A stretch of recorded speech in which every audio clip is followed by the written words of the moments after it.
नमस्कार, आप देख रहे हैं ग्रेटर जम्मू और मैं हूं आपके साथ नीतू सिंह। न्यूरो सर्जरी की अगर बात करें तो आए दिन इसमें नई इनोवेशंस जो है वो देखने को नज़र आती हैं। एक नई रेवोल्यूशन अब इसमें और जुड़ चुकी है, नाम है ज़ेपेक्स। क्या कुछ ये टेक्नोलॉजी है, किस तरह से ये पेशेंट पे काम करती है, इस पर बात करने के लिए हमारे साथ मौजूद है डॉक्टर सुधीर त्यागी जी। इनसे जानते हैं। सर, आपका ग्रेटर जम्मू में स्वागत है। सर, जिस तरह से ज़ेपेक्स की बात हो रही है कि एक नई क्रांति जो है न्यूरो सर्जरी में अब एड ऑन हुई है, ये ज़ेपेक्स है क्या? ज़ेपेक्स एक स्टेट ऑफ आर्ट टेक्नोलॉजी है जिसमें कि हम जो डीप सीटेड ब्रेन ट्यूमर्स होते हैं, वैस्कुलर मैलफॉर्मेशंस होते हैं, स्कल बेस के ट्यूमर्स हैं जो सर्जरी के बाद भी छूट जाते हैं अंदर बिकॉज ऑफ हाई रिस्क की सर्जरी करते करते कोई हाई रिस्क डेवलप हो सकता है, और ट्राइजेमिनल न्यूरैल्जिया पेशेंट होते हैं, वैस्कुलर मैलफॉर्मेशन, इनको आप अगर सर्जन ये सोचता है कि मैं अगर सर्जरी करूँगा तो और ज़्यादा डैमेज करूँगा, उनके लिए ये टेक्नोलॉजी है जिसमें कि डीप सीटेड लीजन्स को आप प्रिसाइजली ट्रीट कर सकते हैं with high energy radiation beam को डालकर उनके ऊपर। और ये इतना ज़्यादा प्रिसाइज होता है, सब मिलीमीटर प्रिसीजन इसका होता है कि कोई भी नॉर्मल जो ब्रेन टिश्यू है आसपास किसी ट्यूमर के या वैस्कुलर मैलफॉर्मेशन के, उसको पूरी तरह बचाया जा सकता है।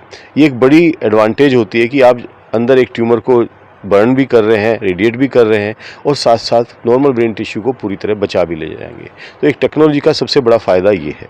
सर, ज़ेपेक्स की अगर बात करें तो किस स्टेज में इसकी ज़रूरत पड़ती है? देखिए, डिपेंड करता है, कोई भी पेशेंट अगर ब्रेन ट्यूमर के साथ आ रहा है या वैस्कुलर मैलफॉर्मेशन के साथ आ रहा है, सबसे पहले उसको इवेलुएट किया जाता है, सीटी स्कैन होता है, एमआरआई होता है, एंजियोग्राफी होती है। उसके बाद न्यूरोसर्जन ये डिसाइड करता है कि इसको बेस्ट तरीके से मैं कैसे ट्रीट कर सकता हूँ। अगर उसको लगता है कि मैं ऑपरेशन करके इसको निकाल दूँ सर्जरी करके अंडर माइक्रोस्कोप, तो बहुत अच्छी बात है, लेकिन ऐसी बहुत सारे लोकेशन हैं ब्रेन के अंदर जहाँ पर सर्जरी करने से फ़ायदे की जगह नुकसान हो जाएगा। तब वो डिसाइड करता है कि अब मैं क्या करूँ। तो उसके लिए ये technology is a big tool for the neurosurgeon कि वो इससे प्रिसाइजली उन ट्यूमर्स को, उन वैस्कुलर मैलफॉर्मेशन को पूरी तरह ट्रीट कर सकता है। कंप्लीटली उनको, पेशेंट को इससे रिलीफ मिल जाएगा और बिना किसी साइड इफ़ेक्ट के। सर, अगर ब्रेन ट्यूमर की बात करें या कैंसर डिजीज़ की बात करें तो आजकल ये बहुत तेज़ी से बढ़ रहा है। क्या इसके पीछे आप एक कारण मानते हैं? क्योंकि आजकल जिस तरह की हमारी लाइफस्टाइल है, फ़ोन को हम बहुत ज़्यादा यूज़ करते हैं, क्या ये भी कुछ कारण माने जाते हैं? देखिए, सबसे पहले तो जो इनका डिटेक्शन बहुत हाई हो गया है, अर्ली डिटेक्शन भी होने लगा है, और क्योंकि हमारे पास अब टूल्स हैं, डायग्नोस्टिक टूल्स हैं, और लोग अब जाके अपने आप से ही टेस्ट भी करवाते हैं कि भाई ईयरली या 6 मंथली टेस्ट अपने कराते हैं, तो इनका डिटेक्शन भी बहुत ज़्यादा हो गया। उसकी वजह से हम ज़्यादा से ज़्यादा ट्यूमर्स को डायग्नोस कर पाते हैं। पहले ये सब चीज़ें डायग्नोस होने जब होती थी तब ऑलरेडी एडवांस स्टेज में आ चुकी होती थी, या लोग अपनी लाइफ लूज़ कर चुके होते थे, पता भी नहीं लगता था कि क्यों हुआ। तो एक तो डिटेक्शन के कारण इनका नंबर बढ़ गया है, पहली बात। दूसरी बात, डेफिनेटली लाइफस्टाइल हमारा चेंज हुआ है, नेचुरल चीज़ों से हम दूर हुए हैं, तो उसका भी एक रीज़न, और पोल्यूशन बढ़ा है, उसका एक रीज़न माना जा सकता है। जहाँ तक फ़ोन की बात है, अभी तक कोई मतलब ऐसी स्टडी नहीं है कि फ़ोन के यूज़ करने से कोई ट्यूमर बनता है, पर I don't know, maybe in future we get it. Sir, ज़ेपेक्स की बात करें तो ज़्यादातर जैसे आपने कहा कि ये ब्रेन ट्यूमर या ब्रेन कैंसर जैसी सर्जरीज़ में कारगर सिद्ध है।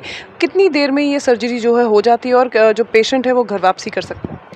अगर साइज के ऊपर डिपेंड करता है और कितने लीजन्स हैं उस पर डिपेंड करता है। मान लो एक ट्यूमर है 3 से 3.5 सेंटीमीटर साइज़ का, तो उसको आप 30 से 45 मिनट के अंदर ट्रीट करके पेशेंट को घर भेज सकते हैं। उसके लिए एडमिशन की भी ज़रूरत नहीं है हॉस्पिटल में उसको। सर, जब भी कभी कैंसर की या बात आती है या ट्यूमर की बात आती है तो पेशेंट के दिमाग में सबसे पहले ये चीज़ आती है कि हमारी रेडिएशन थेरेपी कितनी लंबी रहेगी। तो ज़ेपेक्स में रेडिएशन थेरेपी इसमें क्या है, एड ऑन है, या इसमें लेज़र के थ्रू ही सब क्लियर होता है? ये जो high energy radiation beam therapy है इसमें प्रिसाइज, वो उन पेशेंट्स के लिए है जिनको हम यूजुअली होल ब्रेन रेडिएशन नहीं दे रहे हैं, सिर्फ ट्यूमर को हम रेडिएट कर रहे हैं, तो ये उनके लिए है। सर, आखिरी में आपसे सवाल जानना चाहूँगी कि जिस तरह से आपने बताया कि रेडिएशन थेरेपी जो है ये बहुत एडवांस है, पेशेंट जल्द ही थोड़ी ही देर में ऑपरेट करके आप उसे जल्द घर भी भेज देते हैं। इसके साइड इफ़ेक्ट्स जो अक्सर हम देखते हैं कि ट्रीटमेंट होने के बाद कुछ ना कुछ साइड इफ़ेक्ट आते हैं। देखिए, साइड इफ़ेक्ट ना आए इसीलिए ये टेक्नोलॉजी है, और साइड इफ़ेक्ट आने का चांस तभी है अगर हम ठीक से डोज डिसाइड ना करें। अगर हमें कितना वॉल्यूम है ट्यूमर का और कितना डोज एग्जैक्टली देना है और कितना उसके आसपास का ब्रेन टिश्यू उसको टॉलरेट कर सकता है, जो स्पिलेज है, ये सब चीज़ें पहले से ही डिसाइड की जाती हैं। इसलिए इस टेक्नोलॉजी में साइड इफ़ेक्ट आना बहुत ही मुश्किल है। दराज के इलाके जो फार फ्लंग एरियाज़ के रहने वाले लोग हैं उनके लिए ये रेडिएशन थेरेपी कितनी आसान होगी, क्योंकि दूर से आना और फिर वहाँ पर रहना और खर्चा वगैरह? जब भी कोई नई नई नई टेक्नोलॉजी आती है पहले किसी एक जगह पे आती है, तो डेफिनेटली धीरे धीरे लोगों को पता चलता है और उसके बाद वो स्प्रेड होती है। तो अभी तो ये पहली बार आई है, तो अवेयरनेस बढ़ेगी, उसके साथ साथ और भी सेंटर्स पे आएगी, तब लोगों को इसका अप्रोच और भी इजी हो जाएगा। शुक्रिया सर। तो ये थे हमारे साथ डॉक्टर सुधीर त्यागी, जिनसे हमने जाना कि ज़ेपेक्स क्या है, ये न्यूरो सर्जरी की दुनिया में कितनी ही बड़ी रेवोल्यूशन है और किस तरह से ये पेशेंट पे कारगर सिद्ध होती है। और बड़ी बात कि जब भी कोई पेशेंट ज़ेपेक्स की जो है ट्रीटमेंट लेता है तो उसमें ये सबसे बड़ी बात इसमें ऐड ऑन हुई है कि इसका कोई भी साइड इफ़ेक्ट नहीं है। क्या कुछ कहना चाहते हैं आप इस वीडियो के बारे में? कमेंट सेक्शन में कमेंट करके ज़रूर बताइएगा। तब तक के लिए मुझे दीजिए इजाज़त। कैमरामैन अजय साडू के साथ मैं नीतू सिंह, ग्रेटर जम्मू के लिए। धन्यवाद।